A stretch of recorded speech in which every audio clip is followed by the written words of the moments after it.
Here's a secret from Arm & Hammer for fresh-smelling cat litter. My name is Joanne. I have 2 kids, 3 cats, and I just tried Arm & Hammer Ultra Last cat litter, and it's been amazing. This litter is magic. It has just made my house smell cat-free. Ultralast has powerful odor destroyers, plus every granule is coated with baking soda to give you longer-lasting odor control, even if you miss a scoop. I'm definitely switching, and thanks to Arm & Hammer Ultra Last, I can have my cats without the litter box smell. Switch today, be odor-free tomorrow.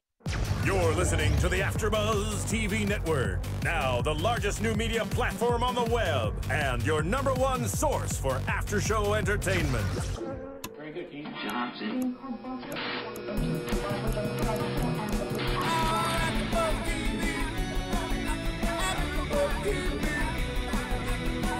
From the AfterBuzz Studios in Los Angeles, California, presented by Maria Menounos and Bing.com, and streaming live thanks to Akamai Technologies, this is AfterBuzz TV's WWE Monday Night Raw After Show. We'll break down tonight's episode and get you all the latest news and gossip. If you'd like to buzz in on tonight's show, you can buzz us at 424-256-1729. That's 424-256-1729. And now, another post-game wrap-up show for your favorite TV show. It's AfterBuzz TV's WWE Monday Night Raw After Show. Ladies and gentlemen, boys and girls, children of all ages, AfterBuzz TV proudly brings to you the greatest wrestling podcast online. Showtime! Josh Padgett, Ryan Clum, and the great Kelley. That was one of the better intros that you've done. I love it. It's epic. When you get over Fortuna pumping, you got it going, man. This should be, if you were ever a wrestler, your entrance music, Josh. This, oh my God. That'd be awesome. epic. Imagine. That'd be so epic. Oh, this is one of my favorite songs of all time. Maybe I need to start coming out to this. Yes. So, June 24th, 2013, live from Charleston, South Carolina, we have Monday Night Raw. The glasses are off. Yeah. You guys are ready to go. We're serious Time to now. get the business here. We also have a special guest calling in tonight. very and excited. We teased it last week. A couple people guessed who it was. Rhymes with Schmiley Schmears. Smiley Schmears. Smiley Schmears. Smiley's back? Smiley's back. Uh-oh. Yeah. I think Smiley's watching. No, Briley Pierce will be calling in a few minutes. Yes. You Briley. know him as Dolph Ziggler's younger brother, Ryan Nemeth, and author, wrestler, was in NXT. Yes, he's a, what do you call it, man? I forgot. Oh, what do you call it, man? He is a what-do-you-call-it man. Yeah, what do you call it? A Renaissance man. A Renaissance He's a man, Renaissance yes. man. Yeah, covering all the bases. Yeah. Kind of like what Sandow thinks he is. Yes. So. I guess he's the true Renaissance man. Yeah, so we'll be talking Monday Night Raw and what he's got planned for the future. So let's jump right in until he calls in. Tonight's episode, pretty good. Still very segment heavy tonight. Very segment heavy. And we're down Still south. good, yeah. We're down south, down in Charleston, South Carolina. And usually we say that the crowds are like a little more mellow down there, but I felt like they were kind of lively. They was a were good lively, crowd. and you know what? It was like Halloween down there. Everyone was dressed up like wrestlers. We said, This guy looked exactly like Cena. yeah, there was a dude who was John Cena. Right. It looks so much And, more like him than his doll does. Yeah, his doll yeah. sucks. The doll looks like a Muppet. What are they called? They're not wrestling buddies. They're Oh, I don't remember It's what something they're. lame. It's not Slammin' Buddy or something yeah, like that. something. Oh, Creepy. How do you have like the face of your company have the most inaccurate one out of the bunch? Yeah. Like it was ridiculous. He looks like a Muppet. Yeah. Daniel Bryan's is awesome with that giant beard, though. But it's kind of creepy, like Daniel It Bryan's is. in bed with your kid. I don't know.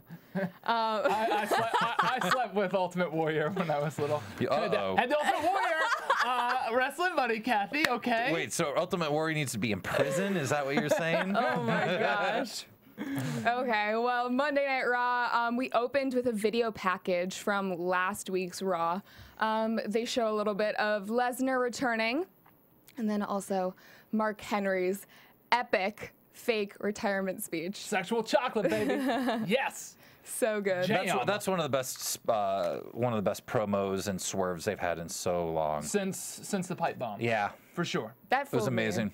Fooled me. It fooled a lot of people. I mean, it fooled most people. It's designed to.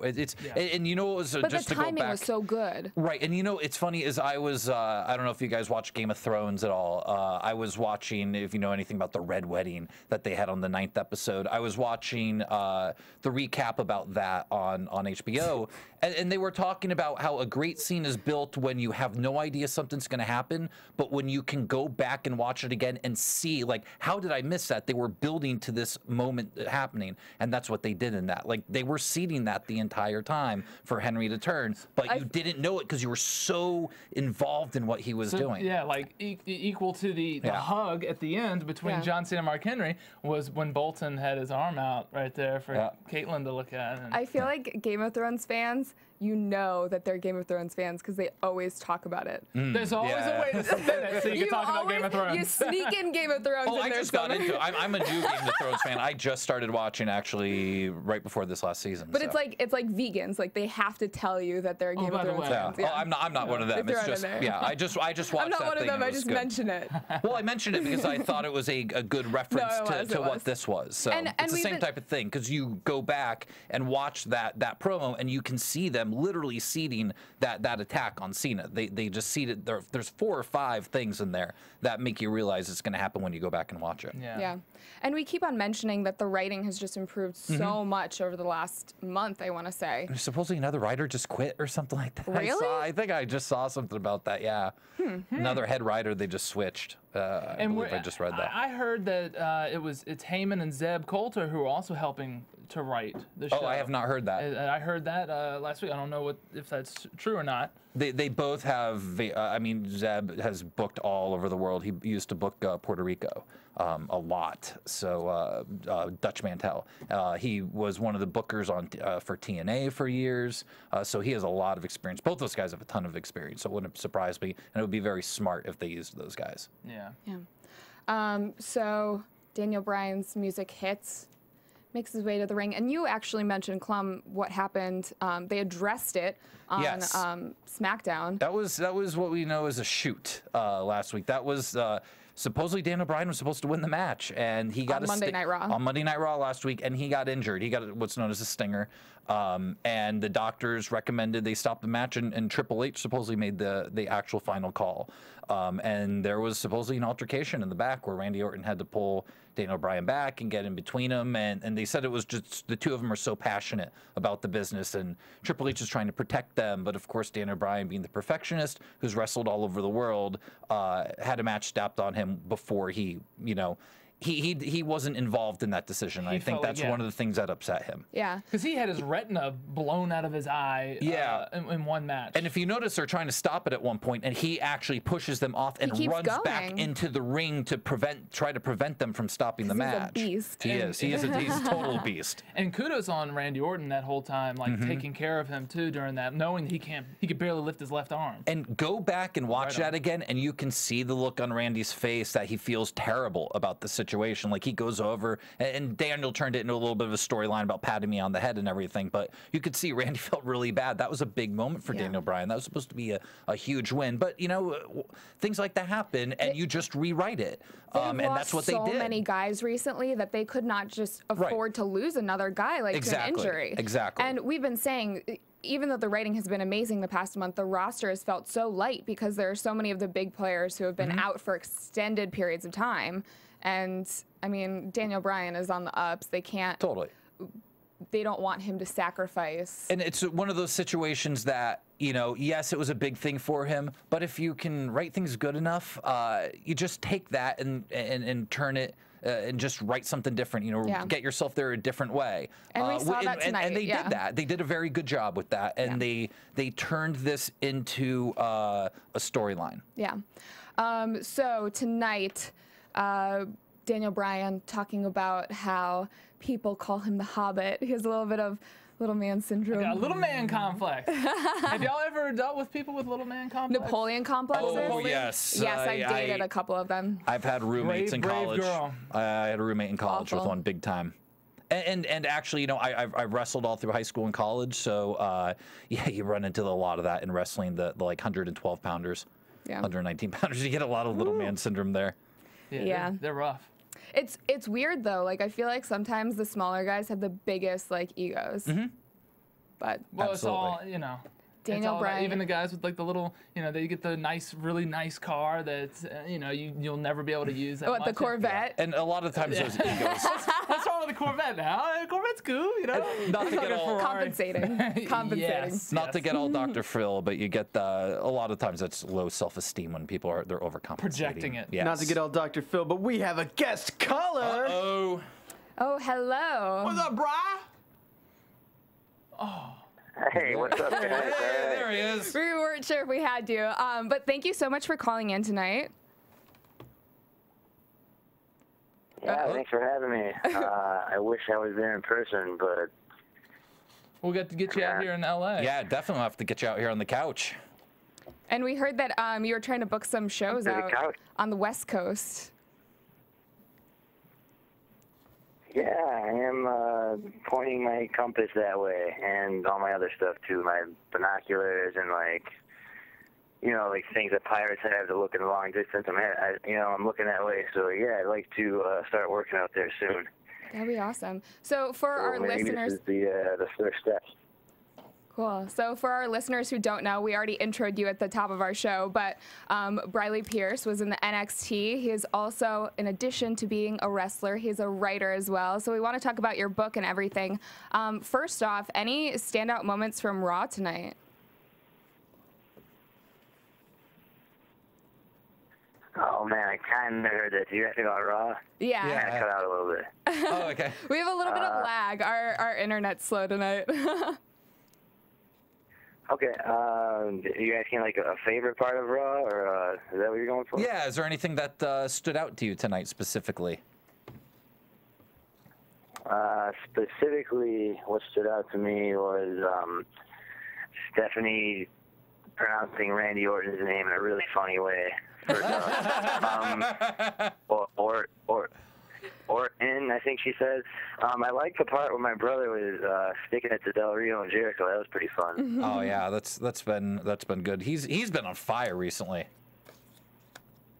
He's what? Sorry. I said he's been on fire recently. It's he's been doing quite amazing. You know, one thing I was going to ask you too, when he not to get all on your brother, when he won the world title there, were you surprised that night that happened, or were you kind of aware what was going down?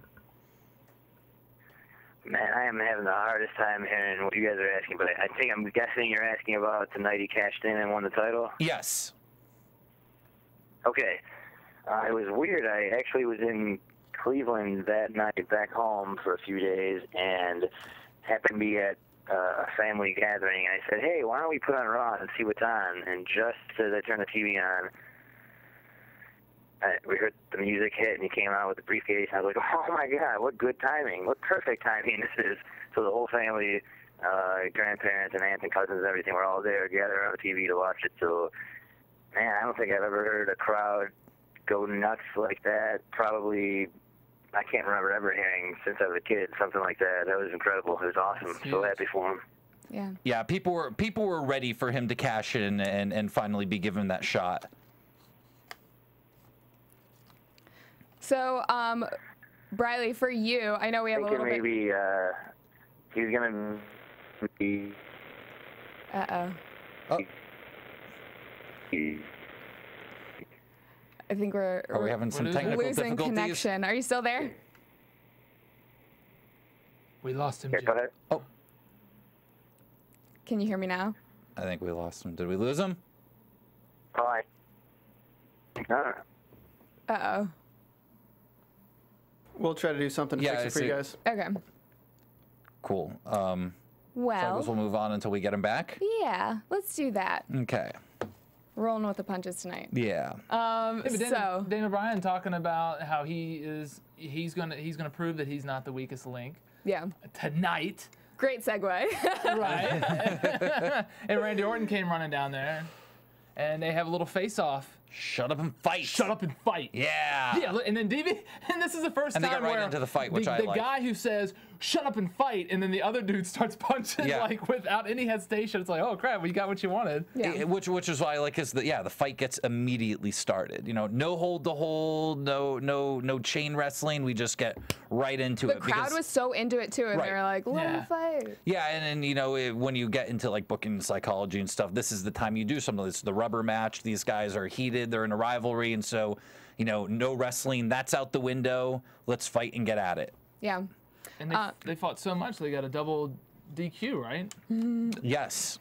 Yeah, no contest. A pretty quick match. They went outside and they double DQ'd. Yeah, it was a no contest. It was thrown out by the officials. Yeah. So, but they didn't tell us that until we came back from break what the decision was. But they told us the decision, which I like that. Yeah, and Vicky Guerrero and Brad Maddox are back, and they're talking about how this won't be the last time we see them tonight, because they've already kind of demanded another match, or the fans have demanded another match, and they want to see Bryan and Orton again. So, well, originally they said that they wanted to face Brad Maddox.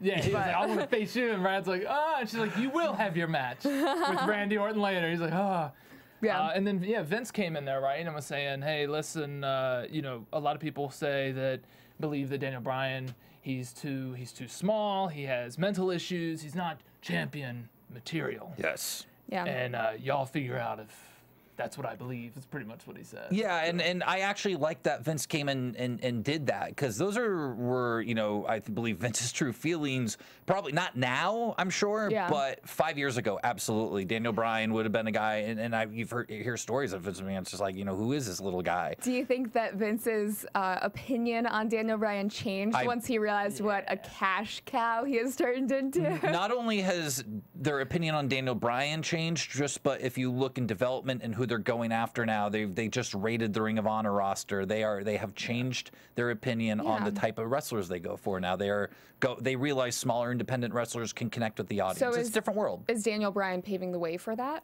Daniel Bryan and CM Punk, guys like that, are two. Seth Rollins would be another one that will, because he was a big Ring of Honor guy, an indie guy.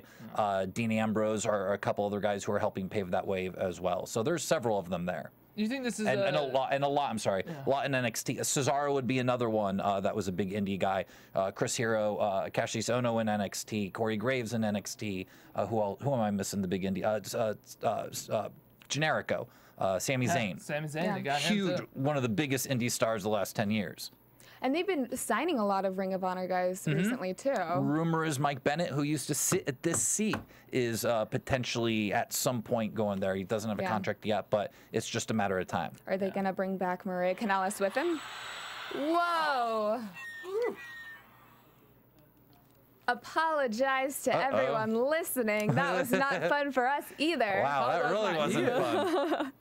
I think we're trying to get Briley back on the phone, but he just texted me as well. It was very painful while doing so. So, any chance that they would bring Maria Kanellis back if they brought Mike Bennett back? Or there? You know what they say? Never say never in the WWE. Yeah. Yeah. Yep. So there's always a chance. You know, Brock Lesnar came back. Brock Lesnar comes back, you know, I think anybody can come back. So, and The Rock came back, you know, after being in Hollywood. So but you never ever know. The Rock is like the Cher of wrestling. He's always going to come back. But he didn't for he was gone for what, 7, 8. But he was gone for years, for 7, 8 years. We didn't know. I mean, he almost shunned the WWE for years, and people were very hard on him for that. People are still hard on him. People are still hard on him for that. I can't blame him at all. Yeah, you know, but, he had to make a name for himself. Oh yeah. You have the opportunity to go do what he did, you go do it. Yeah. It's a no-brainer. He's one of the few that is mainstream. He's the only one. After.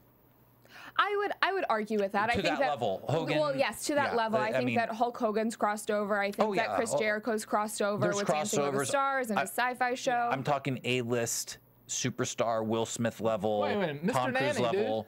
Yeah. Suburban Commando. There's a difference between doing movies and being a movie star. He's the only wrestler that's ever become a movie star. Hulk Hogan is not a movie star. Those are not movie stars. They didn't break $100 million at the box office. He was making the money. Yeah, he was making that money. Rock is a guy that you put in a movie, he's going to draw off his name now. And he's making more money than most of these A-lister guys out there. He's making more than them. He's one of those guaranteed. Is he making more money than Vince McMahon? No. No. Vince McMahon is wealthy. He is wealthy. He is a rich white man, rich old white man. Vince is publicly traded. Yeah. That's different. There's wealth and then there's rich. And yeah, it's a little different. A different way of saying old money. Old money. He's not old money, but he's old money. He's the man. So after our little bricky segment, we go to In the Ring, Rhodes Scholars. We did. We get in the ring for an in-the-ring match. An in-the-ring match. I love in-the-ring matches. And Sheamus is out here. So I'm wondering what the big bully's going to do tonight. Is he going to win? He was not a bully tonight, which was surprising. His 5 signature moves, kind of bullyish a little bit, but I will give you. But they're mad. He wasn't being a bully. He wasn't given a chance to be a bully. Is what I'm saying. He didn't attack anyone completely unprovoked tonight. So he was not a bully tonight. No. He's been listening to you. Maybe he turned over a new leaf. Yeah. Thank you, Sheamus. I like you a lot. So he was a star tonight. He wasn't a bully. He was a star. Be a star. He was alongside Christian as his tag team partner for the night. And announcers mentioned that he's got himself a match against Sheamus has himself a match against Sandow. Yeah, they're almost Dublin street fight match. We're getting a lot of street fight matches. Yeah, what's the difference between a Dublin street fight and a Chicago street fight and the South Carolina street fight we had tonight? And yeah, so I guess the rules are like you take the location or someone's birthplace of origin that's involved in the match. I guess a Chicago street fight is when Punk's in it. So I'm gonna have later in the night talk about the street fight matches. I want to know all the stipulations because I feel like there are so many that.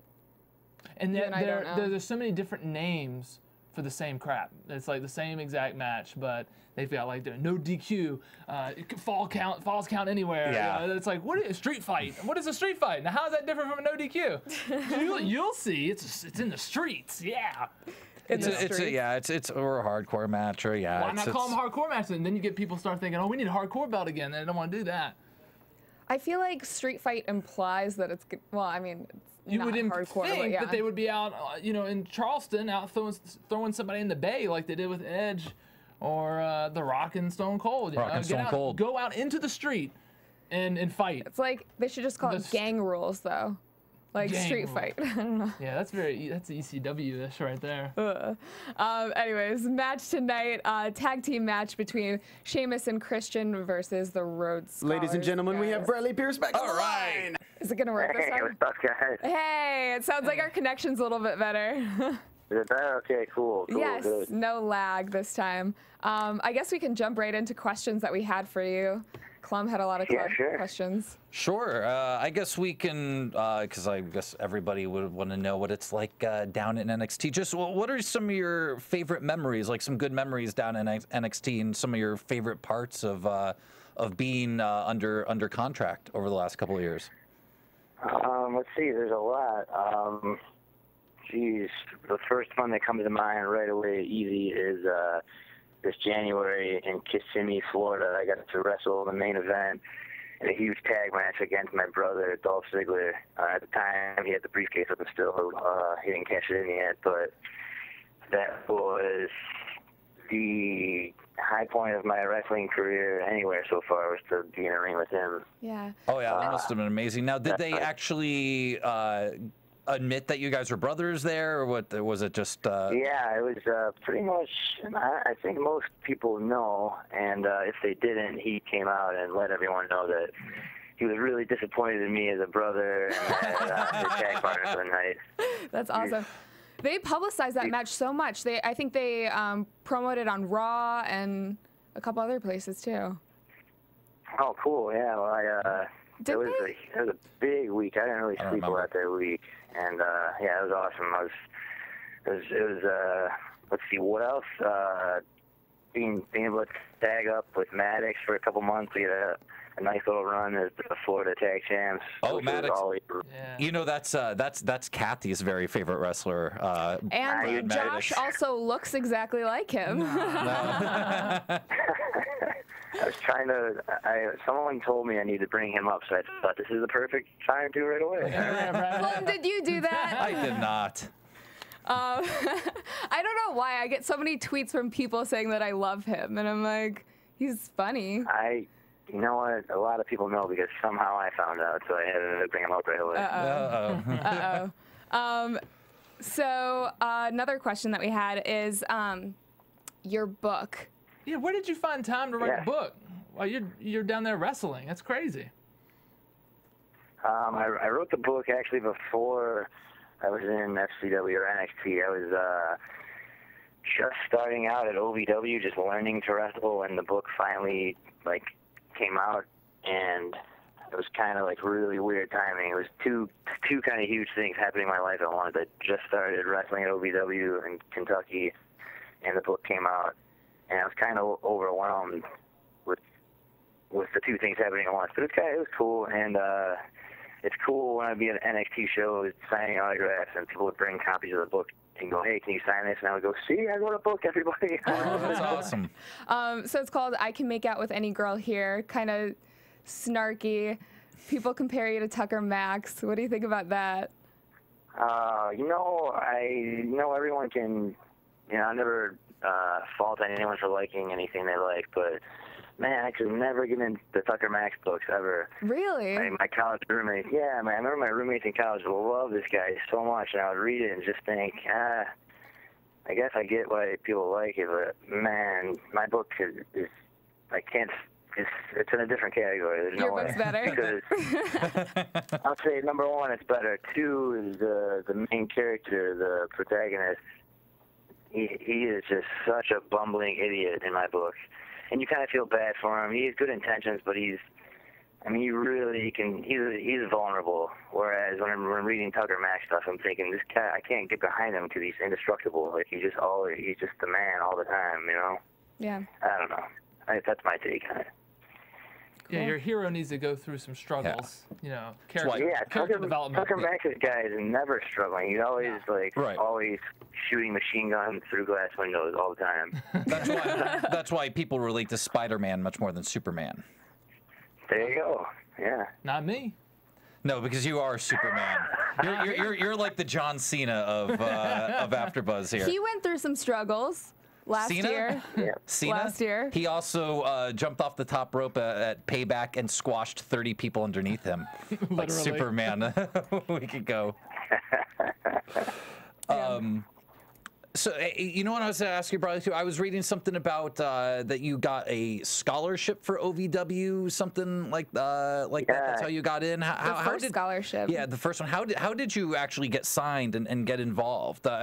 Did your I'm assuming your brother help put a word in, or how did it all come about? Are you about OVW specifically? Yeah, just how OVW, or how you got into. Were you signed under when you first got to OVW? Were you under contract with WWE, or did you just go there? No, I was not. I went there on my own dime, and they had kind of like a shortened version of their introductory class on how to become a wrestler. It was short, and it was more days a week. It was really concentrated, and they're going to eliminate people as it went on and pick one guy at the end to win a year scholarship to train in the advanced class with Rip Rogers, who used to be the head trainer for WWE. Wow. So, to me, I saw this, I was trying to learn to wrestle in Cleveland. I had a couple nights where I would sneak into a ring somewhere with my brother when he was still living there, and he would show me a few things, but it was his schedule picked up and he was never home, so I was, I had to go somewhere. I saw this thing advertised, and I would always be on the OVW website, just draining me. I gotta save up, I gotta go there, I gotta learn to wrestle. And they go, "Hey, we're having this contest, and the winner's gonna win a year scholarship." And I thought, I like free things. All right, I'll do it. So I think it was 10 weeks long or something, and we had a show, kind of like a house show, to announce the winner. And at the end of the night, or halfway through the night, they announced that I won the scholarship, and then I had a match against the TV champ for the main event. It was kind of like, oh, you won? Okay, here you go. Show us what you could do. It was like just thrown to the wolves right away. So, wow. Yeah. So I know we have a lot of people who listen to us who kind of want to get into wrestling. We also have Clum at the table, who is a wrestler. So what is your best advice? I've seen some of Clum's work. Oh, really? I've seen a match with... He's blushing right now. You can't even see him. He's blushing. I've seen him walk out with he was part of an entourage, I think, coming out to a Color Me Bad song, maybe. Oh, yes, like yes. That was actually my very first ever show. I had my first match a week after that. But yes, cool. So I was watching history over and over again. Oh, you were. You absolutely were. Was that with Austin? That was with Judas, Austin sorry. Draven, currently Judas Devlin. Yes, down at NXT. Brawlin' Bo Cooper? Brawlin' Bo Cooper, who just ended the career of our former host, Ryan Katz, and sent him packing. Yeah.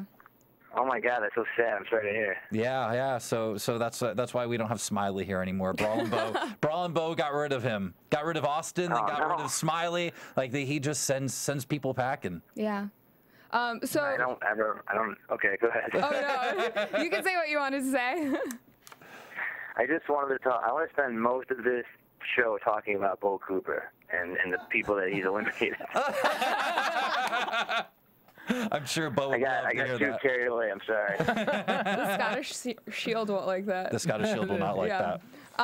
So I wanted to know, I guess, advice for up-and-coming wrestlers. Up-and-coming wrestlers, you should for sure go to college and get some kind of diploma, like a youthful one, and then maybe start wrestling, or start wrestling while you're in college. I think education is so important because I see a lot of people that are close to me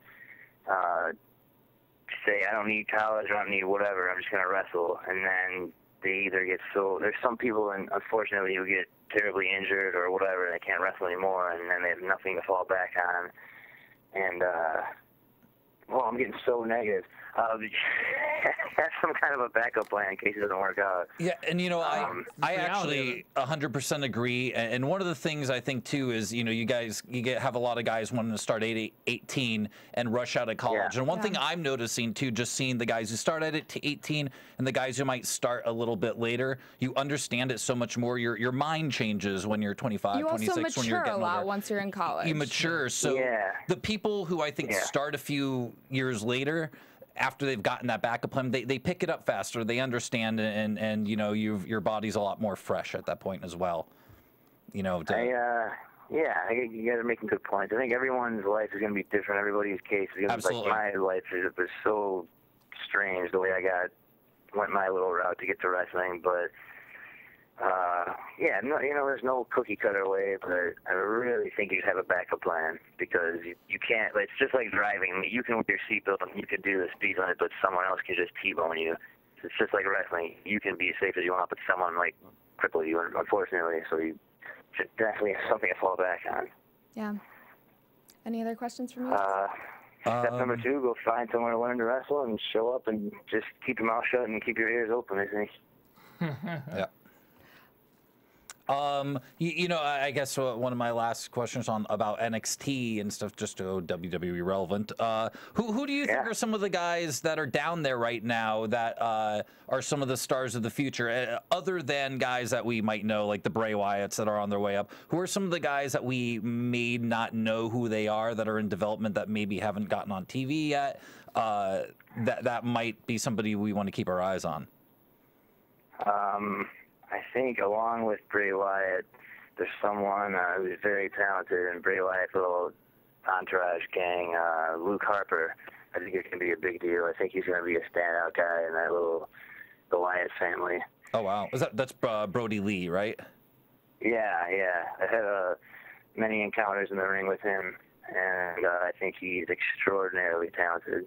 Wow. Let's see, who else? Adrian Neville. The man that gravity forgot, Adrian Neville, formerly known as Pac. That guy's unbelievable. the things that he can do physically. Yeah, and there's actually. I'm sorry. You can't believe what you're watching. You see it and you go, "This can't be real. How is he doing those things?" Yeah, and he's another name actually we were talking about earlier. The indie guys who have come in that are kind of changing the way people are looking at that. And he was another one that was very big on the indies. Sami Zayn, big time. I wish I had more. I had a handful of matches with him. I wish I was able to work with him more. Hopefully in the future I will be. But he very, very entertaining, very good, very solid. Yeah, he knows how to capture the crowd's attention, and he knows again, someone who can physically do things that I can't dream of. Oh, wow. So we had a bunch of questions from our live chat roll, but one of them was, who's your favorite person to work with in NXT? In NXT? Yeah. Or I guess in general. We'll broaden it up. Who is your favorite person to work with ever? Ever. Didn't he just tell us? Other than your brother. Other than your brother. That's nepotism. You can't say that. Say for definitely him, although it's been limited. I've only had one match with him. It's going to be repetitive again, but I had so many matches in my career there with Brad Maddox, just from day one up until the last day. I had a lot of matches with him, and he's very creative and very talented, and he's good. I hope there's a huge rainbow of success for him. Let me think. Who else? I loved working with Sakamoto a lot. I love Mr. Sakamoto, Tensai's former young boy. Yeah, I was watching. We were watching him a couple weeks before all the releases, and he's great. I liked him much better in NXT than when he came up as the young boy. Yeah, he's good. He's got personality, and he's vicious, man. Oof. Yeah, badass. Completely badass. Had a very very fun tag team thing with him for a few months in NXT. It was really, really fun. I was kind of like the mouthpiece, or we were kind of like an odd couple where we couldn't really understand each other, but in a good way. Anyways, I hope to see him soon. He's back in Japan now. Shoot, who else? Someone else. Oh, Rick Victor. Rick Victor's incredible. The new member of the Ascension, I believe, right? Yes. So what what are you working out on the indies these days? What's been going on since you've left NXT? I worked a little bit with a promotion in Tampa, NWA FUW, and I probably will continue to do that. I have a few dates scattered around Florida at the end of July, and I'm planning on doing a couple of dates in Australia in November. That sounds like fun. Wow. Yeah, I haven't been extremely aggressive about getting booked everywhere. It's kind of like a relax, calm yourself down for a month kind of thing before I jump in and do a lot of things. I need some time to just kind of, I don't know what the word is, relax, I guess. And heal. I'm sure your neck is feeling a lot better right now than it was a few weeks ago. Neck, shoulder, leg, everything. Yeah, I broke my face in my last TV match with NXT. Yikes. Well, if you're ever out here, you're definitely going to have to come in studio. Yeah, I would love to be there. Oh, I'm doing something Sunday. There's a pay-per-view in Cleveland, AIW, Absolution 8, I think. I'm going to be appearing there. Derek Bateman, the former Derek Bateman, Michael Hutter was main eventing against Tim Donst. So that should be a big show if anyone wants to order that. Great. That's probably through the WNN network or online, I believe, probably. That's a lot of the pay-per-views. I'll throw it on my Twitter at Hot Young Briley. I'll make sure everybody knows about it. Hot Young Briley on Twitter? Yeah, and Bateman. Yeah, sorry, go ahead. I was to say, if people want to, if there's any promoters out there wanting to book you, how should they get in touch with you? Is Twitter the best way, or? Twitter is right now the best way, or if you can remember, you can email shopbriley@gmail.com. Shopbriley@gmail.com. Let's see what else. We've been, Bateman and Trent Beretta and Percy and I have been doing funny videos on YouTube under the channel Funny Don't Make Money. If you guys want to check that out, we'd love you to see those. And where can they find your book? My book is on Amazon.com. You can type in Ryan Nemeth or Briley Pierce, or I Can Make Out With Any Girl Here, and it should pop up immediately, and you should order like 10, 12, 20, as many copies as you think you need. Yeah. Just go they make for great it. Yeah. Christmas presents, It's right? got a great rating. Yes. Absolutely. It's like 4.5 stars, almost 5-star rating on Amazon. Clum loves the Awesome. title. He was like cracking up Oh, whenever it's an he said amazing it. title. Yeah. I love it. Well, thank you so much for calling in. Thanks for having me, guys. Definitely, I gotta come there in person. And I heard you have really nice chairs. I want to just feel what that feels like. Chairs. Nice chairs. We got a nice couch over here in the studio. You guys keep talking about this couch. Is it like the casting couch, like in adult films? I used to sit on the couch, and then I got promoted to a big kid chair. So. The previously mentioned that we had talked about Raven used to sit there, and he was known as Couch Boy, but he did not like the fact that he was on the couch. Couch Boy, what a terrible name. Can I bring my own beanbag chair if I have one? Absolutely. That'd be amazing. Absolutely. Oh, yeah. Definitely welcome. Okay, perfect. Well, again, thank you so much for calling in, and we hope to see you out here soon. Good luck with everything. All right, cool. Awesome. Thanks so much, Briley. Thank you, Briley. All right. Where are we tonight? A nice guy. He is Super a nice guy. Yeah. I hope to see him do well. Yeah, he's got a good head on his shoulders. Yeah.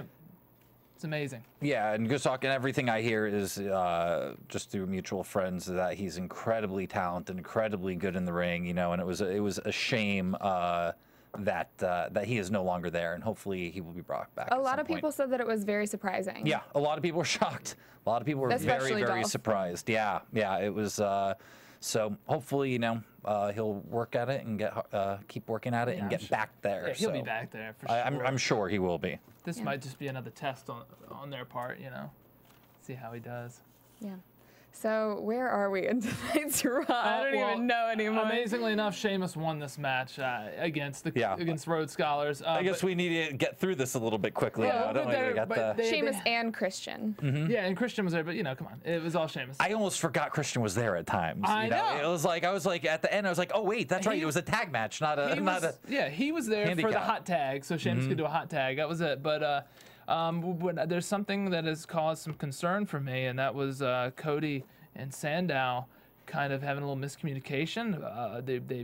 They got hung up in the ropes when Cody tagged himself in, and then Cody was like, get out of the way, and he pushed Sandow out of the way, and then received a brogue kick. Yeah. So I'm hoping this doesn't cause any issues. Right to his jaw. Right, because they were going into the out and in, and I'll tell you, when you're inexperienced, I've done that many times. Just in practice, you're trying to get in and other guys out. It's like, So that was great, the miscommunication that's seeding something between those two. Maybe we're finally going to get that breakup that we were promised like a year ago. I don't want them to break up. Really? No, I like them together. I like them, but I like them both so much. I want them them to have their own careers. But they have been. I mean, they've been getting their solo matches recently. So I feel like I like the dynamic between them where they can have their matches and then they can come back together to do tag matches too. Right. These matches. I'd like to see them more friends and doing a lot more singles. Allies. Yeah, allies. Okay. That's what they were flirting with a year ago. Yeah. Right. But Cody keeps. We're still friends, but we're not going to tag anymore. And then the next day they were back. Yeah, Cody keeps getting squashed. Well, it's because they keep on deciding. They can't decide whether they're going to get rid of the tag team match or title or not. They should never get rid of that. There's other titles that need to be gotten rid of first. Like what? United States, probably heavyweight. It's time to get rid of both of those. Cut merge the them. fat. Yeah, because But they keep on adding titles. Well, not added. They only added the Divas NXT. Right, which is a totally separate entity. Because we had the two separate, we had Raw and SmackDown that were separated, and that's why you had each a primary and secondary title. But now they're merged, so we have 2 primary titles and 2 secondary titles. So the second primary title, the world title, has kind of become a secondary title. I think it's just time to merge those two. Get rid of the WCW titles. Yeah. They were brought in for the brand split, or brought back for the brand split. It's time to get rid of those and start making title belts mean more. So no world or U.S. I'd get rid of both of those. I'd merge them. Wow. I'd merge the. I'd have. So you wouldn't get rid of it. It was just I would take the United States champ and the Intercontinental champ, have a match, merge it. Winner's the IC champ, and then because that's the WWF title, not the WCW one. And the same thing with the world title. I'd merge them. I think it's time. And we saw in Money in the Bank, there's only one Money in the Bank match there this year. It's not one for both. Usually you'd have one for the world title and one for the WWE title. So that world title has so much prestige connected to it. Not as much as it did, though. In the record it's going books, down. Is that the same belt? Was it changed during when they merged them and then I think if you go back far enough, I don't think they actually, like if you look on the website, I don't think they count the WCW reigns as part of that, but like I do. I consider that the WCW title. I consider that the title Dusty Rhodes and all them carried. Ric Flair's title, it's absolutely Ric Flair's title. But you know, it was it's too much. There are too many titles. Yeah, but you got so many guys and so much TV. You know, it's like, what do we do with these guys? Like, and then they keep on changing their titles. That's why title belts mean more, because when I was a kid, some of the greatest wrestlers I grew up watching never had a title. Ted DiBiase, maybe he won a tag title at some point, but he never had anything. There were guys that never had a championship ever in the WWF. There are Hall of Famers that didn't have a tag title. I don't believe Hillbilly Jim ever carried a title in the WWF. Now it seems like the Junkyard guys... Dog never carried a title in the WWF. I mean, you know. So it's okay if that you don't have that. But I mean, nowadays you don't seem like you mean anything if you don't have a title. Everybody's had a title in the it doesn't mean as much. I think it's better when a guy goes through his whole career and never holds any championship. It makes those titles mean more. So does Mark Henry deserve the title? Yes. We could talk about that later. You said there's guys who don't need it. Yeah. Does he need it? He doesn't need it. I mean, does he deserve it? Yes. Does he need it? No. Yeah, we're going on a tangent right now, so we should probably get back to Raw let's get back because we need to get through this. Yes. So we go to commercial, come back. Backstage, CM Punk is on his phone texting away, and Vicky Guerrero walks up. Punk asks her, "Is Paul Heyman here tonight? How about Brock Lesnar?" And then that's what we call no selling. Yeah. Punk just sits there and doesn't pay any attention to her. Which is very hard to once she starts yelling. Oh my God. Excuse me. I don't even want to do it. She was on point tonight. Annoying. But then he yells, "Excuse me," at her, giving her a little taste of her medicine. Let her know what's up. Yeah, let me know what's up when when Paul is looking for Heyman and Lesnar. So yeah. So we get a Divas match, Caitlyn versus Oksana. And a lot of people have been saying that they want to see more of Oksana. Mm-hmm. So we got it. Have they been saying they want more of Oksana? I've heard that on Twitter. I like her, actually. Yeah. I think if you look at her a year and a half ago, she was terrible. I mean, terrible in the ring. And wasn't she also blonde? She was blonde. Was Oksana blonde at some point? She was blonde back in the day. I'm talking about when I first started doing AfterBuzz, she was a brunette, and she was awful in the ring. I mean, I remember even watching Hurricane tweeted about Oksana not good after a match. It was just god awful. Yeah, and she's one of those she's worked really hard. I think so. I think she is. But she's gotten progressively better. She looked pretty good tonight. Yeah, I think she does a lot. I mean, I'm very big on the stuff in between the moves, and she's getting very good at that with her crawling and her character. I'm enjoying her work. I think she's better than Caitlyn. And we know that you're not a huge fan of Caitlyn. I love Caitlyn. But between the two, I think she's stronger. Yeah. A year ago, I don't think she was better than Caitlyn. I think she's better now. I think she's jumped her. Well, one of the things that we've also been talking about the last couple of months is that they've been trying to build the Divas division back up, and they have a ton of girls in NXT that are Divas, and they introduced that belt. And I still think they need to do what they do with what they're doing with the guys with RVD, and unfortunately they treat the women differently, and I don't think they look at them in the same way, which I think is wrong. I think they should go and get some veterans and bring some real solid women in. A couple more. Go back, get Beth Phoenix. You know, I mean, they brought back, when you started saying this, they brought back the Bellas. Yeah, but the Bellas do not count as far as great female workers. They're great characters, but they're not great. I'm talking about Gail Kim. I'm talking about Mickie James, Tara, or Victoria. She was known as Victoria. Beth Phoenix. I mean, you go through anybody in the TNA roster, they're all better wrestlers than anyone other than Natty right now on the women's roster. It's just because they're young. They want to develop talent. Exactly. I think that's the WWE's thing. And I agree with that. But go get 2 girls and stick them in there that can work with these other girls and help them. Yeah. Build them up like a Jericho. They don't have anyone to work with right now. Yeah. And as a new wrestler, I can tell you, it's so, when you have a veteran that's there that's been doing it for 10 years, that can talk you through something, that can walk you through, it helps you so much. When you get in there with somebody who's at your level and you've only been doing it a couple of years, you start speeding up. I mean, I can tell you, it happens to me all the time. If I'm with somebody who can slow down, let's do this, I have much better matches. Steven and I were watching NXT today, some past weeks matches, and he was like, oh, Summer Rae, I see why people like Divas matches so much. And who else was it, Steven, that you liked? She I was Paige. watching, He likes Paige. I was just laughing so hard when he was like, "Oh, she tapped out of that. I wouldn't tap out of that." Oh yeah, that was a Brad Maddox thing. Paige is very interesting, actually. She's very, very interesting. I think she could be good.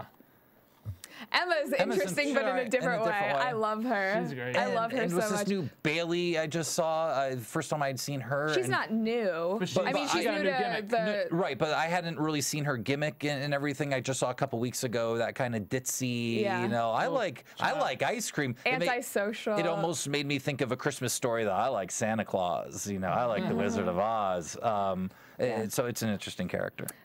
So tonight's match, Caitlyn has a little assistance ringside. Layla's there to help her pick up the pieces of everything that's been going on over the last couple weeks. This was actually booked well to as I say, hide weaknesses and accentuate strengths, and they did well with this. I like this whole Diva segment tonight.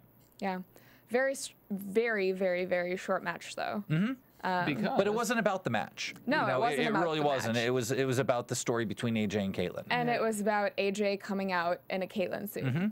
Which she kind of looked like a wrestling buddy. Was really it? Awesome She did.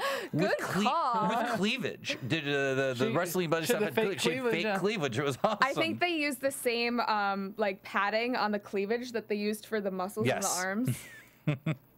Awesome. But I mean, was this in poor taste though, or?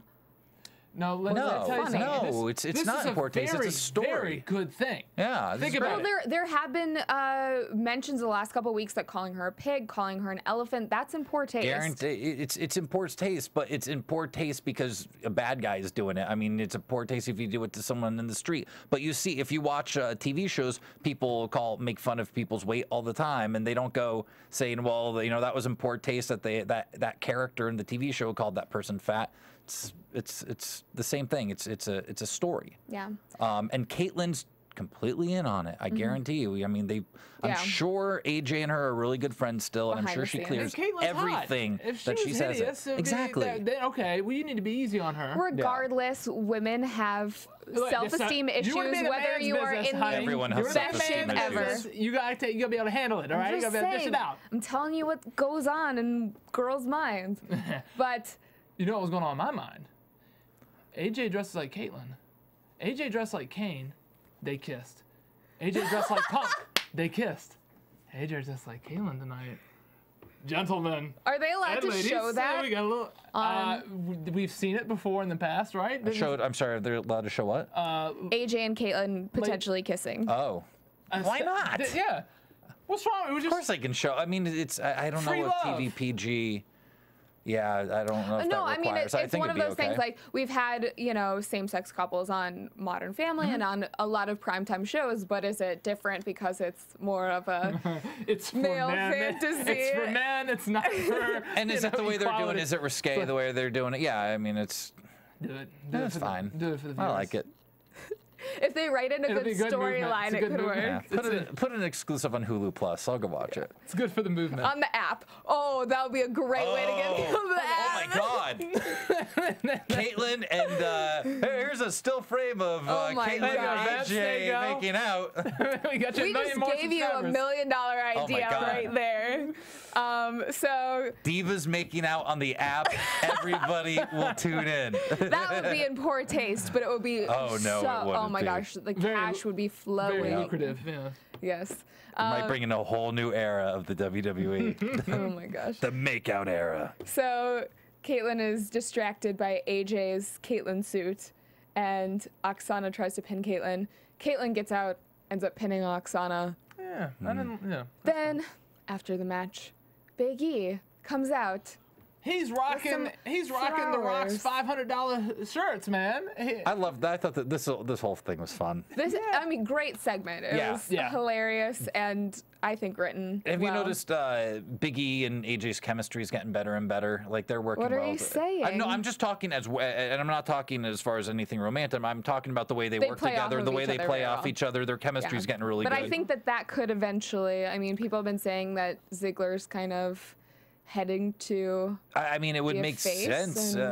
It's always made sense that Big E and AJ could, get together and turn on and Dolph. Absolutely. Yeah. So AJ and Big E start reenacting the segment from a couple weeks ago where Big E pulled a Mark Henry on Caitlyn and completely just faked dumped her. Yeah, duped her. Literally duped her and dumped her. Mm-hmm. And he said, or AJ said, as she was reenacting everything, she mocked Caitlyn and said, "I always dreamed I'd find a man who has a voice as deep as mine." Damn.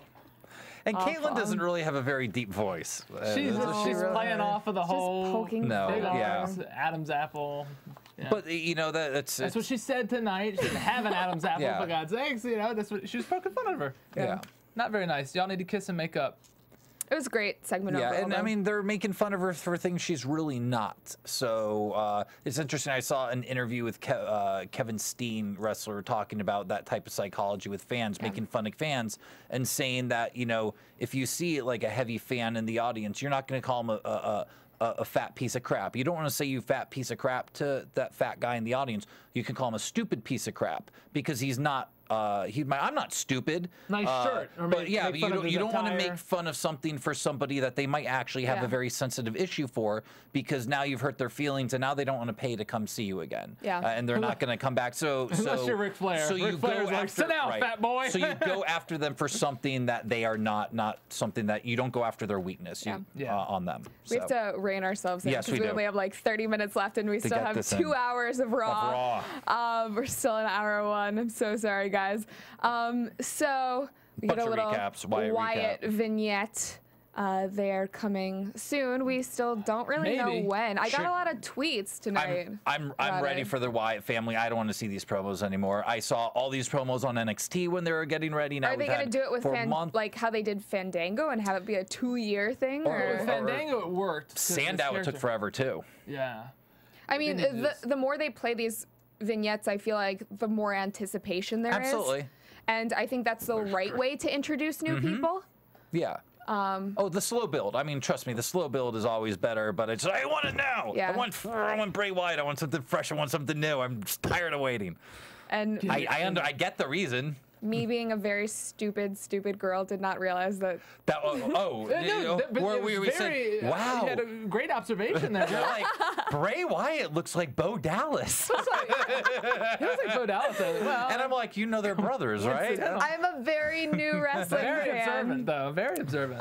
No, they had the same mannerisms or way that they turn their head. Their father, Mike Rotunda, was actually in WrestleMania 1, former WWF Tag Team Champion. Also known as IRS, Erwin R. Shyster, back in the 90s. So you should watch him. He's a phenomenal technical wrestler. Yeah. Part of the Varsity Club in WCW. Yeah. So we go to commercial, come back, and we get a replay of basically everything that happened with Mark Henry and Cena last week. His fake retirement speech and him duping Cena and basically everyone. It was awesome. In the crowd. We talked about it earlier. So good. I saw best segment in everybody, months.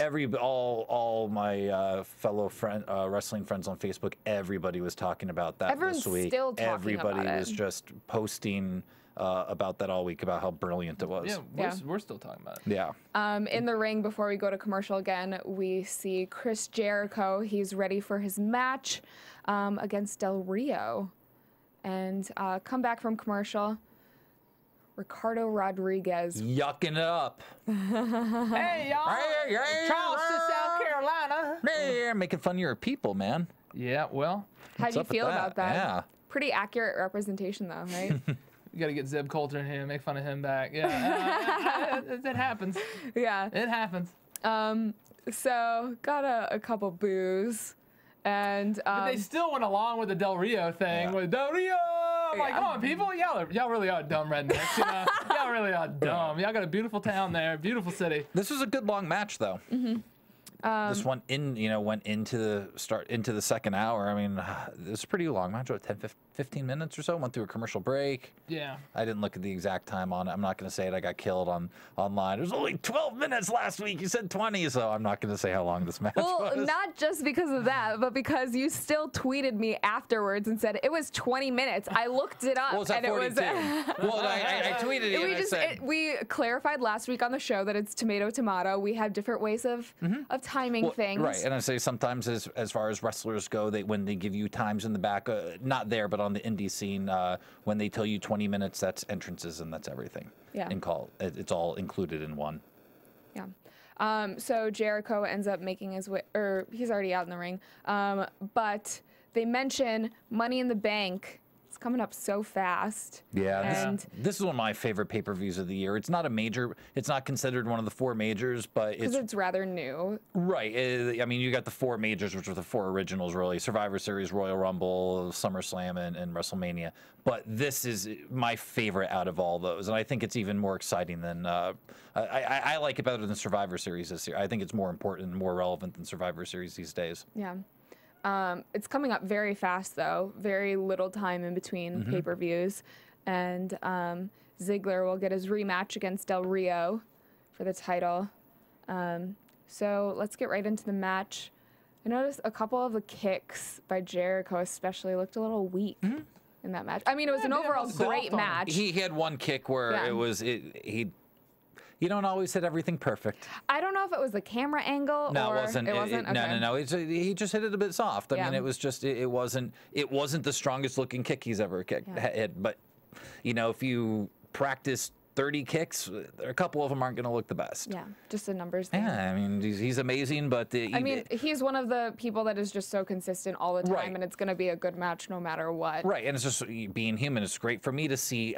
I mean, I love seeing that as a wrestler. I love seeing these guys that are such a high level still make mistakes. And the so best. You can laugh at them? No, it's just to see they're human. Like, wow. I mean, it brings them down a little bit to the point where you're like. That's not unobtainable. They're Spider-Mans.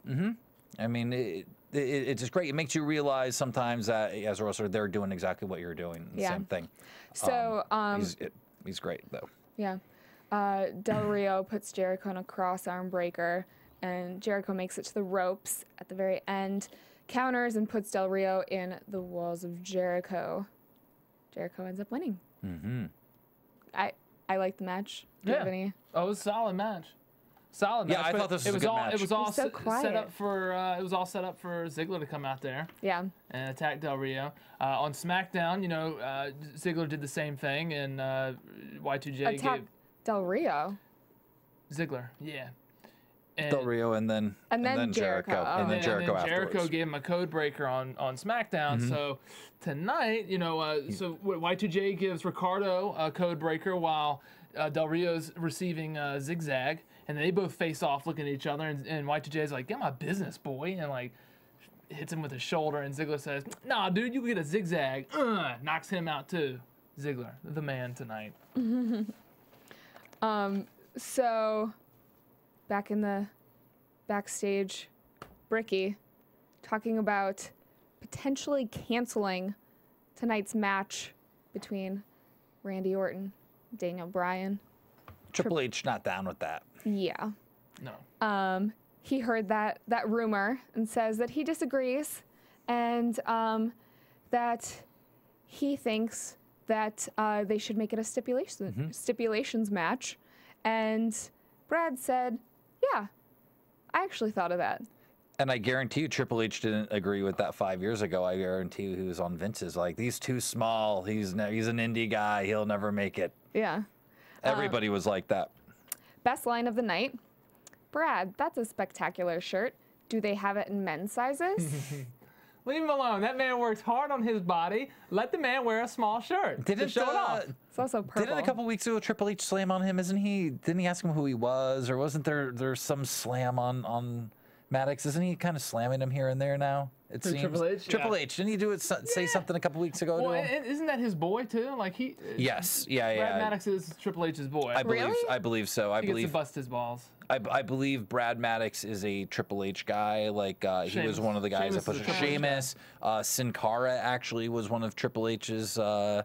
Well, you win really some, pushed. you lose some, H. Oh, everybody does. Yeah, you never know.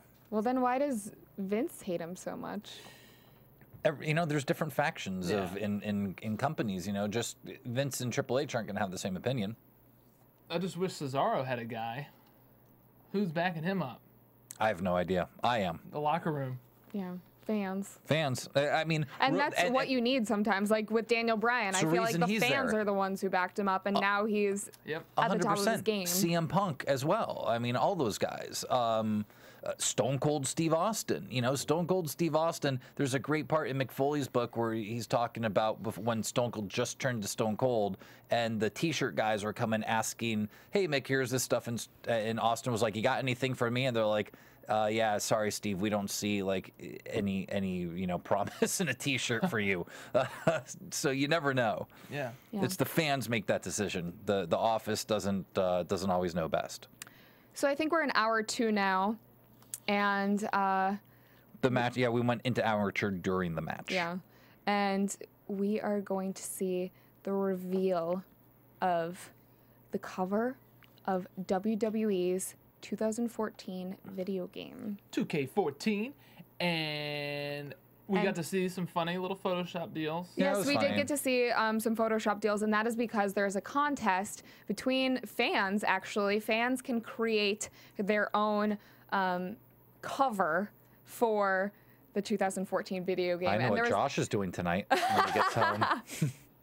Yeah, buddy. Creating a cover. And there is some confusion because this is not the actual cover, but it will go on the flip side of the actual cover. What a chip. I want the actual cover. Yeah. Which you would think, I mean, with how many submissions, they could probably find one. Oh, yeah. Someone could probably make one of just The Rock standing there with a microphone. You know how many? I think someone's gonna make that, and you can choose that one. You know how many professional graphic artists are probably wrestling fans that could do that? There's probably tons of guys out there that would have professionally made things that they would submit. Yeah. So, Team Bricky made their own covers. Yeah, Vicky had Vince McMahon with the McMahons. The brown nosing cover. Yep. Flanked by Triple H and stuff, and then Maddox. Maddox is the best. Just him with Cena and Punk. He's got that stupid picture of him with that tight gray sweater that's just so ridiculous. And that's Vicky on the website. starts yelling at him. I'd like to see more skits with their interaction of them kind of bickering. I think it's funny when they kind of get into that type of those characters. I think it's fun. Yeah. So the actual cover is The Rock with a mic in hand. And some people love this. I already got some people tweeting me about it. Some people love this. Some people think that he hasn't been promoting WWE enough, so he doesn't deserve it. Wasn't he on the cover 2 years ago? Wasn't it him and Randy Orton, or maybe the one? Randy Orton was on 12 by himself. Punk was by himself on 13. The Rock was a special It was a special edition cover 2 years ago or something like that. I think it was Rock and Orton 2 years ago or something like that. There was a Rock special edition cover, I believe. But yeah, this is good. I mean, guys, like wrestling fans, we're all gonna buy that game no matter what anyway. But you put The Rock on there, you might be able to get some people who are non-wrestling fans. They'll be able to get it. It's a good move. Yeah. So I forgot to mention that they mentioned the stipulations of the match for later tonight, and a lot of polls recently for deciding matches, and this one is going to be street fight, lumberjack, or falls count anywhere. So falls count meaning you can just pin the guy on the outside, but you can't use weapons. Right. Yeah. Well, I and guess there would be no count out then as well. There would be no count out. Yeah. We go to commercial break, come back, and we are in the Ryback versus Khali match. Ryback's back. And making him strong again. Making him strong again. Zero reaction from this South Carolina audience. They were dead during a couple things. But Ryback's had this problem since he turned heel. Because people are like, well, crap, we were cheering for him as a face, but we don't hate him as a heel. He's not, you know. So it sucks. It's like the worst thing when he's coming out there and no one's reacting. Like, oh, cool, he's going to squash somebody. Yeah, people want to like him. And he actually, I thought he was better tonight than he has been recently. Yeah, he was fine tonight. And he fought the great Khali. Which you know he's going to win. Oh, my God. It's always a tough match. He picked him up, and I know Khali's not sandbagging him on purpose, but, I mean, he don't have much choice in the matter. But he just slumped over him, didn't help him at all. And Ryback, he did another round. He went around once and said, no, I'm not done. And then went around again. I'm like, yeah, boy, that's my boy right there. Yeah. Back. 2-minute match. Yeah. Ryback wins. Just like we like Predictable. It, in and out, boy. Up next, after commercial, we have Super Cena. Super Cena. In promo Cena mode. I like it when he's in this type of promo mode. Leader mode. Yeah. During commercial, we get a little bit of a taster or teaser from Total Divas on E. Oh, yeah. See what these ladies are Excited all about. for that? I'll watch it and we'll see what's up with it. Yeah. But, yeah, we'll see. A hilarious sign when Cena's doing his serious promo. It's a sign off in the corner. It says, Cena has clap.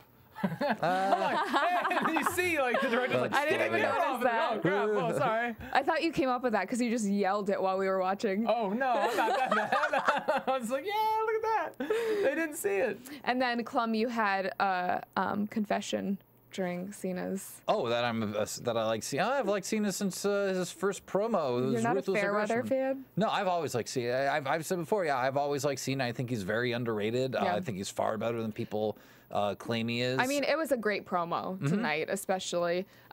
His babyface promo, just when he's that very serious, hardcore babyface, you know, rah, I'm gonna get this guy. He's great at that stuff. And that's the proper way for a face to do a threatening promo. Yeah. It's saying and listing the other person's accolades, but saying that you're still gonna beat them. Very important, and a lot of guys don't realize this, and a lot of young wrestlers do this. There's no reason to go out there. If you go out there and start going, I'm going to wrestle this guy and he's an idiot and he's stupid and you're worthless and you're a piece of crap. Well, then if the guy you just wrestled, and if you beat him, you just beat a piece of crap. And so why would we care? Well, not even that. If you lost to him, now you lost to a piece of crap. So you want to build up the guy about, you know, and that's what you're taught when you're promos. You know, this guy's tough, this guy's bad, this guy's traveled all over the world, but I've got the heart that you don't have. You may have the muscles, but I got the brains. You know, I mean, as a face, if you're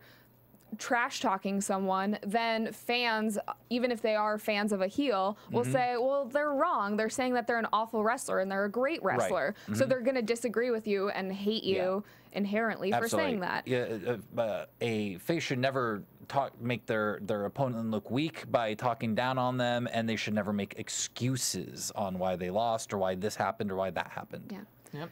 Mark Henry should check his calendar because we're still in the middle of whoop-ass season. Really, Cena? You gonna say that? What was the other one? It sounded like a Rock thing to say. That is the exact Stone Cold Steve Austin thing to say. The only thing that he earned is for the right for him to get his teeth knocked down his throat. Yeah. Yeah. Yeah, and I liked all this promo by Cena. Basically, and you know what I liked where he came in and he basically said, you know, Mark Henry came out and made a mockery of Edge, of Ric Flair, of all these guys who've done these great emotional retirement speeches that are legendary, you know, that just people are in tears watching these things. And so Mark does his and then just makes a mockery out of it, you know, which I thought was a great promo by Cena. Made a lot of really great points. And he said you cheated your family by pulling them in. I wish he had said that when Mark Henry was out there. Wouldn't it have been awesome if Mark Henry was like, "Oh, I cheated my family, like you cheated on your wife." That would have been like, "Oh," like it would have been awesome. Yeah. But it didn't happen. No, it didn't. It's a normal promo. So from there we triple threat #1 contenders match. And, and we get this weird dude coming out here with tons of funk, and immediately Cathy's looking at him. He paid to get on TV. I loved it though. I thought it was great. Scotty Campbell, shout out to you. You are amazing. Yeah, for the Sandy Hook Relief Fund, he paid to get on TV, but his entrance was already better than someone that I've been knocking the last couple weeks. Who's that? Who's that? Oh, yeah, the rhymes axe, with Schmurtis Baxel. He looked like he could have been like the funny white guy, little manager for these guys. Oh my gosh, he fit right in. He had the tracksuit. He had everything. It was perfect. Got a tracksuit out of it too. And this is hour 3. We have 7 minutes to get through it. He was so happy. Yes, hour 3 match against the Usos. Usos 3MB, which was Jinder and Drew, and who else am I? Tons of Funk. Tons of Funk. Yeah. And yeah, the Usos ended up winning. And then Shield came out in the audience and were like, "Boy, you want this? You're coming up next." Yeah, very. And you know, it's actually Shield got a night off really tonight. I mean, well, look at how many weeks in a row they've been doing like 40 minutes Raw on their and SmackDown, like back-to-back nights. And Jericho and Del Rio really took that spot that they've had for the last few weeks. That long section in the middle of the show of that several commercial breaks. They were given that like the solid spot there. Yeah. But yeah, good night off for the Shield. And then Paul Heyman walks out. Paul Heyman's address to the fans, and CM Punk wants answers. He says, "Punk, come on out here." And Punk gives us a nice history lesson that if anyone who's watched Best in the World, it's all on the DVD. Have a lot of good knowledge there. I highly recommend it and he gave you like a little abbreviation, a little cliff notes of their history. Of their history. If there was no Paul Heyman, there'd be no CM Punk. CM Punk, I mean, it really was. They were trying to get rid of this guy from day one. Really? Yeah, he was the biggest indie star in the world, and WWE didn't get him. He was king of the indies. I remember. Little internet guy. I remember seeing an interview with Stephanie once, and they were throwing out like word association of different guys, and they mentioned CM Punk, and her response was King of the Indies, and he was under contract to them. So yeah, they did not respect him for a very long time. He had to earn that, and now has opened doors for so many people because of that. For sure. So Heyman says he swears on his children that he did not know Brock Lesnar would be here last week. Yeah. Do we believe him? I swear on my children. I thought it was great. And I love you. It was amazing. And 77% of the audience on the poll does not believe him and thinks he's lying, which is great. But the only one that mattered was Punk. And what's great is, Punk sitting there and Paul's like, "I'm going to tell you the truth because of anybody, you'll know if I'm lying or not." And Punk said, "I'll know if you're lying." And then after he gets through the whole thing, there's this big pause. And Punk's just staring at him. Yeah, and the people are like, and then he says, I'm sorry I doubted you. I'm sorry I doubted you. Gives him a hug. So it's like, wow, well, either Punk's swerving him or Punk really believes it. Or Punk's, gonna, but it looks like Punk's believing it. Yeah. So. So. But I don't believe him. CM Punk versus Darren Young. Crowd was not liking it that much.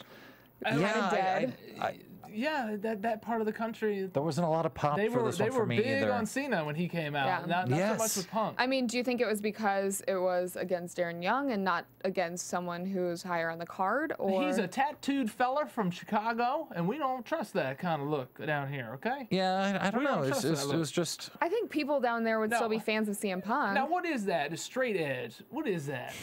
That's some, yeah, like my uncle loves liquor. He loves that Jim Beam, that old crow. Let him have it. That's Drink the Stone Cold's that bourbon. kind of guy, yeah. But well, kudos on Punk for this match. Like he has every reason in the world to be able to crush Darren Young. He's like, no, we're gonna have a good match. Yeah. And he even and Darren Young even gets his the gut check. Oh yeah. The finisher on. We haven't seen that finisher It's a good in like forever. It's a good false finish right there. Yeah. Yeah. But yeah, Punk kicked out of the gut check, got the Anaconda Vice on him after a kick to the head, and immediately Darren Young's like, oh, Tapped out really fast. Very fast. Well, like you've been saying, the moment you get caught up in a submission, like in MMA, it's like, okay. It depends on the submission.